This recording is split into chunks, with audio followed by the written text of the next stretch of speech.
Nothing just goes right for me. Literally, like, I just started talking about this and better it happened now, but it erased half the review. Yeah. One Punch Man, chapter 98, Tears of Regret. I loved this chapter. I had so much fun reading it. At every page, I was so excited to see what was going to happen next, and I do generally feel that way in One Punch Man and most stories I read, but this one I was like, I need to know, because I think the strength really of this chapter more than anything is it was just like, this is a cool thing, cool, and it kept showing like all these great ideas, and definitely Murata's art is what boosted this further more than anything. Like, if it was other series, like, don't get me wrong, it'd be good, the other series have done great jobs, but Murata's art is just, like, he's, like, him and One as a team are so good because of how creative they are together. Like, it caught me off guard with a few things, and I really enjoyed this chapter a lot. It was great. It was great. Yeah, the mic is on. Okay. Chapter starts off, though, with a excellent cover art. Beautiful cover art of G5. G5 looks amazing on that first page, and I just love it. Like, I think it's definitely just the contrast, obviously, between, like, you know, the dark shading and, like, how he looks so realistic. Despite the dark shading, you can make out all the clear lines, but then the brightness of that eye as well. It looks so good. What a great way to start. That's just, like, the perfect way to describe this chapter. You look at the panel, you look at the art of G5, you go, that's some good art. That's some good chapter. It was good. I just really enjoyed it. Let me explain why. So, chapter starts off with where we left off last time with G5 versus Child Emperor about to begin. However, Child Emperor has some very different ideas, and like, this is where the Emperor side of him comes into play. He's like, I really didn't want to use these kind of tools, but I have to use them. I don't have a choice, you know, because he can't predict what's going to happen in the future. Like, he can't predict, but he can prepare at least. And I do like this side of him, where he's like, okay, go, and he's like, and he sends out Underdog Man, a character, like, his robot he used before to fight Medusa. I can't remember her name.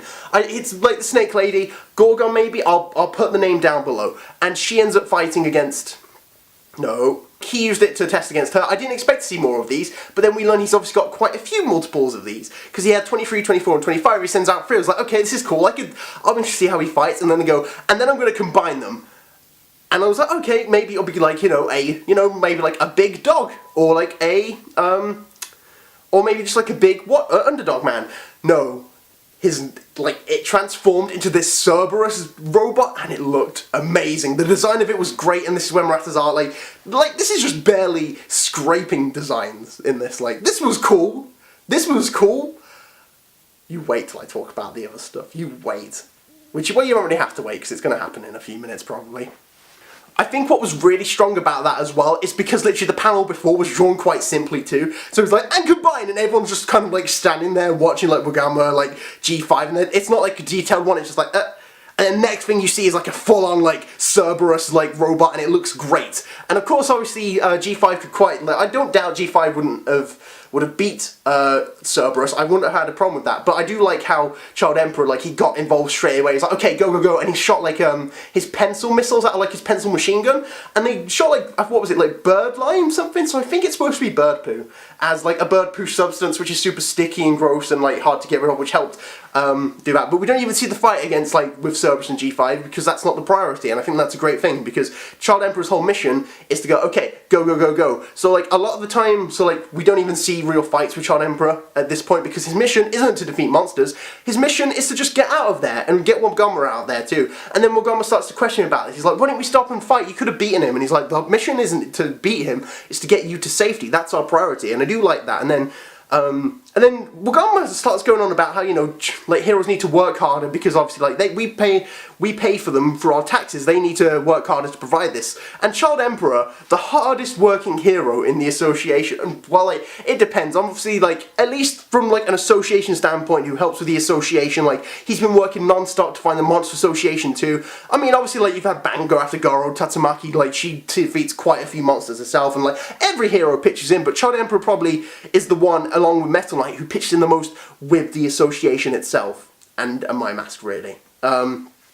But still, he goes on and says, you know what, you're right, we do need to work harder, but our priority is once again to get you to safety, and we can't really relax at this point, so like, we're nearly there, we need to focus on this. And I did love how like Child Emperor is just in a serious, like, okay, I have to get out of here, I've got him, no holding back. And I took that more in the sense of how like when the Bat Monster came out of the corner, like maybe his backpack's got something automatic, or maybe he just knows it, but the moment that Bat Monster came out the corner, he sliced him up. Like, he didn't even like use any like other tactics or try and conserve it. Like, he just went full on, kind of similar to how he did against Phoenix Man. And I did really like that. And then, of course, Wagon was like, okay. And the joke isn't lost on me of, like, you know, we need to work harder, we need to get moving, like, you know, we can't be as tired. About being tired and everything like that, when the next panel, like, literally the next page, he's going on about, I'm tired, let's rest a bit, give me a piggyback kind of thing. And I'm like, I suppose it's that difference in class and like how people are raised as well, because obviously I'm guessing they're similar ages, Wagamma and Child Emperor, but Child Emperor's there working hard, and he's like, listen, I need to get out of here, like, we need to get out of here, because if I'm injured, you're kind of on your own, and we don't want that. But he's still demanding all this stuff off him, and it's kind of like, it's really Wagamma's character more than anything, you know. He's like, I'm in a higher position, you have to do what I say. Like, my daddy pays for things, you have to do what I say. So really, I would love for Wagamma to meet Saitama, because he's going to be like, I own the money. I mean, he's already had that moment really with the girl from, like, the Lost Cow, where she's like, my daddy can fire you, and Saitama's like, okay, I don't care. I don't, and obviously, like, he helped her out, but, like, I think Wagamma just needs, like, a lesson or two in, like, humility and talking to people like people. But obviously, like, he's a kid, he'll learn that as he grows, maybe we'll see him, and maybe we won't. But in any case, we get on to the Phoenix Man stuff, and we learn a bit about the backstory of Phoenix Man, because we know, like, it was funny, it was ridiculous, he got trapped in a bird costume. However, we learn the reason he took the name Phoenix Man, because he was a character called Birdbrain in a TV show, but it went off the air for its dark humour, and Phoenix Man, Birdbrain was like the mascot of it, and his whole thing was he was thick-headed and he was an idiot, and he would die in each episode and come back to life like nothing had happened in the next one. And I love the use of, like, the background effects for that, because the moment Child Emperor hears that, the line goes across, and he immediately starts, like, his head starts turning and everything like that. He's like, wait, he comes back to life. And he's like, yeah, it happened all the time. And then he's like, it stands to reason that monsters can inherit abilities depending on what they've done and, like, how they were in their life. So he straight away is like, he could come back to life, and this could, like, and then at that moment, it begins.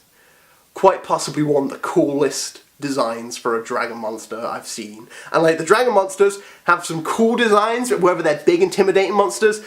I loved Phoenix Man's reincarnated form. Just like that blast of energy, and then, like, swirling round, and then, you know, it's the perfect example we see of, like, you know, overcoming death leads to, like, unparalleled growth that Gyro was on about. And that's what Phoenix Man does, because he is Phoenix Man reincarnated, he is now dragon level, and his design is incredible. His powers, I love it, it's so great. I loved Phoenix Man before. If he ended there, I still would have loved him, because, like, that's such a typical, and I think it's because of how other characters have gone. So, like, how quickly, like, the ninjas got defeated, like Sludge Jellyfish, characters like that, they all got blasted like nothing. So when Phoenix Man went down as well, I was like, okay, I guess it's just going how it goes. But the fact he's back, like, and he looks amazing, and he's proper Phoenix Man now. He's not just in a costume. He's a Phoenix Man, and really emphasis on the Phoenix. Like, his new abilities are so cool. Like obviously, like, if he can come back to life, we don't know how many times he can do that and how he can be beaten, unless Child Emperor literally tears him apart is the only way I can think of it,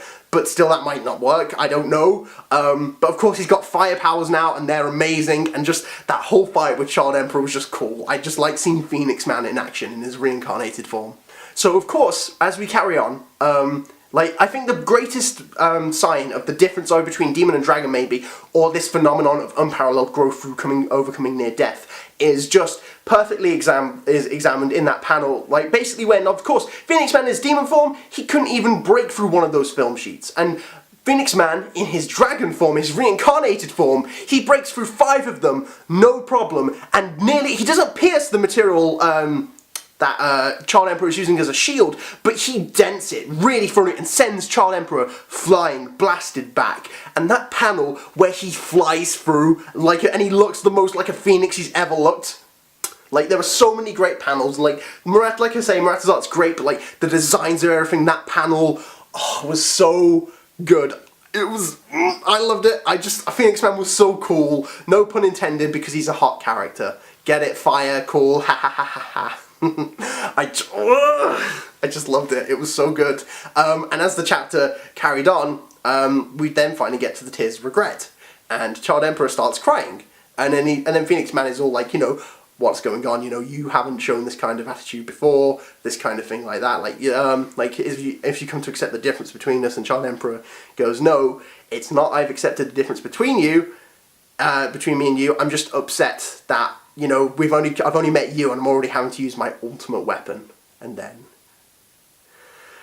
the brave giant, when he's just like, boom! And it was Power Rangers, it was Voltron, it was Gurren Lagann, it was all of that. Like, it was so good! It was just, like, because we talked about it in the podcast we had last time, and they were like, you know, what if there's like a giant mecha fight between like Orochi and someone? And I was like, I didn't say anything, but I was like, I don't see that happening. I think, like, you know, I think we're a bit off giant robots. If giant robots was to happen in One Punch Man, it'd probably be, like, a lot later on, near the end of the story, when we get past, like, the organization stuff, and maybe we're in the final arc, maybe stuff like that. No, I was wrong, and I was so happy to be wrong. Because, like, I was just, like, the moment he did Brave Giant, I was like, of course you have to be an idiot to figure out when he uses giant, like, and he's a robot guy, that a giant robot's gonna show up.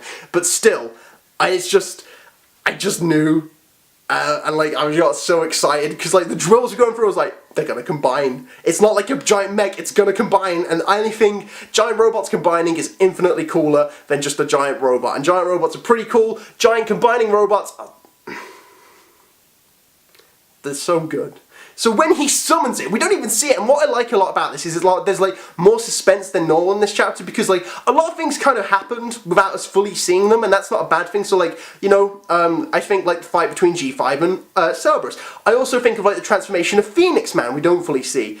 And of course, like, you know, the formation of of Brave Giant, because just the idea of like, you know, your mind puts together what's going to happen, you know what's going to happen. So like, but it's just, I suppose also it saves Murata some time, because the last thing, like, he's great at art, but to draw giant robots combining in his level of detail, like all the mechanics and all the different things, I don't blame him for not doing that. It makes a lot of sense. He works hard. Let him. I'm not going to criticize him for saying, I'm not going to draw this giant robot combining. He does a lot. It's fine. But when that giant hand smacks him and then Brave Giant comes bursting through the wall, so good. It was so good. It was very good. It was just, like I said, this chapter was just cool. And I was like, this is cool. Everything about it was so good. And then, of course, Phoenix Man, we do really see that side of him where he's not just like another dragon monster, where he's like, where he's all about strength. Like, a lot of monsters are just kind of about strength and power, and not that they don't have reasoning, especially the dragon level monsters. Most of them, from what I've seen, do have some kind of intellect. But we do see why Phoenix Man was a cut above the rest of all the other monsters, and why he was like a mid-level before he evolved into a dragon form. Which was, of course, like, he very quickly deduced, like, you know, well, you have this level of power, but you didn't use it straight from the beginning. That would have been the most effective thing. So the only thing I can think of is you can't use this power for long. And, like, Phoenix Man, so it's kind of like, Brave Giant can beat Phoenix Man. I see it as. However, Brave Giant has a time limit, and Child Emperor knows as well, so he's got to beat him in this time. And I'm just really looking forward to this fight. It's gonna be hopefully very fun and cool. I want lasers, I want missiles, I want robot things, I want some robot things, and I want Phoenix Man to show some firepower. That was a joke. That was a joke. And it was kind of funny. I've never done this before! I really like this chapter, as you can see. Like, generally, the best thing about it was one of Murata's designs for things. Like, Phoenix Man looked amazing. I love the design of Underdog Man and Brave Giant. That was definitely my favourite thing about this whole chapter, was just the designs. And this is why I think I really like Child Emperor now, because obviously we can see all these crazy gadgets and weapons he's got. Like, I liked it before, but like, now we see this more serious Child Emperor where he's like, okay, boom, boom, boom, boom. And he's even got like a kind of mech suit kind of thing to himself. Well, like, he's got like an eye patch thing going on, like a scouter. But yes, it was just me gushing about why I really like this chapter, and it was just very cool and very great designs, and wow. Also, just as a side note, I think I'm thinking way too much into this. Do you think Watchdog Man and Child Emperor have a connection? I only say this because Watchdog Man has a lot of similarity. Well, like, while I say this is because, like, words. is that Child Emperor seems to use like a lot of dog-based arsenal. Like he uses Doggy Digger, he uses these dog men to fight as well, and I think I'm looking way too much into that. It was just a side thought I had while I was reviewing it, but like obviously when I think of dogs in One Punch Man, there's only really two. There's Overgrown Rover and there's Watchdog Man, and I don't think he's got any connection to Overgrown Rover, so I think it might be I think it's way too much of a stretch, but what do you guys think of it? I think the most logical answer is he's a child and he can like dogs, so obviously like he's influenced stuff he's like. He likes animals because he's a child, so a lot of his weaponry is based on animals. He likes robots, so he built a giant robot. Yeah. But yes, overall I liked it. What did you think of this chapter? Did you love it as much as I did, or did you hate it and you thought it was actually terrible? Let me know either way, I'd be super interested to know. Thank you for watching, I hope you liked this review. If you did, give it a like, comment to talk about it down below me, and subscribe if you want to see more. I think I actually have a reputation of being the late reviewer now, so yay! Thank you all for watching, and I'll see you? Well, I'll see you. Put up the letters C and U, Matt. Get it? See you.